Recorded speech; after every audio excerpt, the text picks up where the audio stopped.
আসসালামু আলাইকুম। এটা চামুর খান, এটা হচ্ছে আপনার মেন রোড। তার জমি কাগজপত্র আছে আপনার 4 কাঠা 52 পয়েন্ট। আপনার যে রাস্তা 20 ফিট, এই 20 ফিট রাস্তায় মাস্তায় বাদ যাইয়া তার জমি বড় এই বাউন্ডারি টু বাউন্ডারি জমি আছে 3 কাঠা 70 পয়েন্ট। ঠিক আছে, 3 কাঠা 70 পয়েন্ট জমি বিক্রি করা হবে। এই যে বাউন্ডারি করতেছে, আমি দেখাইতেছি। গ্যাসের রাইজার আছে, গ্যাস আছে এই জমিনে, গ্যাস আছে, সাবমার্সিবল আছে।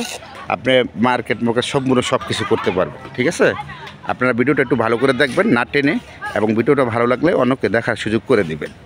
এখন জমি এসে আপনার মুখটা এসে 41, মুখটা 41, আর লাম্বা এসে আপনার 67। ঠিক আছে, মুখটা আপনার 41 আর আপনার লাম্বা এসে 67। আমি প্লটটা আপনার পুরোটাই আমি দেখা যাচ্ছি ঘুরে। আপনার এটা উঠানের জমি, বাড়ির জমি এটা। ঠিক আছে, বাড়ির জমি থেকে এক বাইরের অংশ যেটা, ওইটা উনি বিক্রি করে ফেলাইছে। আপনার এই যে বাউন্ডারি করতেছে তারা। ঠিক আছে, এখন তো বাউন্ডারি করলে আপনার প্লটটা আর সুন্দর দেখা যাইব। এই যে ওনার সীমানা থেকে তৈরা, এই যে সীমানা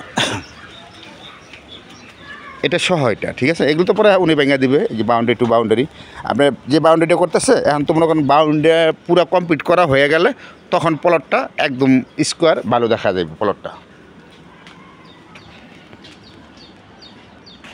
আপনার এই খালি প্লটের মিজে কারেন্ট দিবে না, কারেন্টটা ওনারা রাইখা দিবে। আপনার পানি গ্যাস সব পাবেন, সাবমার্সিবল কলও পাবেন, গ্যাসও পাবেন। আপনার জমি সে জায়গায় বর্তমানে সরজমিনে আছে 3 কাঠা 70 পয়েন্ট, কিন্তু কাগজ আছে আপনার 4 কাঠা 52 পয়েন্ট।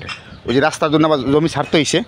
হ্যাঁ, রাস্তায় জমি ছাইরা ছিঁড়া আপনার এখন বর্তমানে 3 কাঠা 70 পয়েন্ট টিকছে। এটা প্যাকেজ মূল্য, এটা গ্যাস ট্যাস পানি টানি সহ যা আছে এটা আপনার প্যাকেজ মূল্য। হ্যাঁ, ওটা আমি যে মালিকের সাথে কথা বলতেছি, কথা বলে পরে আমি আপনার জানাই দিতেছি। আমি এই যে গ্যাসের রাইজার, এটা হচ্ছে গ্যাসের রাইজার, আর ওই যে ওই জায়গা হয়েছে পানি সাবমার্সিবল। আপনার এই যে মসজিদ মাদ্রাসা, এই মসজিদ মাদ্রাসার সাথেই এই জমিটা আপনার একদম মেন রোডের সাথে এগুলো। আর আমরা তো মনে করেন হয়তো অনেক সময় জানি, কারণ এদিকে আমাদের মেন রোডের সাথে জমির দাম কত করে আছে, যাদের আইডিয়া আছে অনেকে কিন্তু হয়তো আমরা সবাই জানি, তাই না? আর এরকম জমি তো মনে করেন হয়তো সবসময় পাওয়া যায় না এই জমিগুলো, এই লেগে আমি বললাম। ওকে, ঠিক আছে, ভালো থাকেন, আসসালামু আলাইকুম।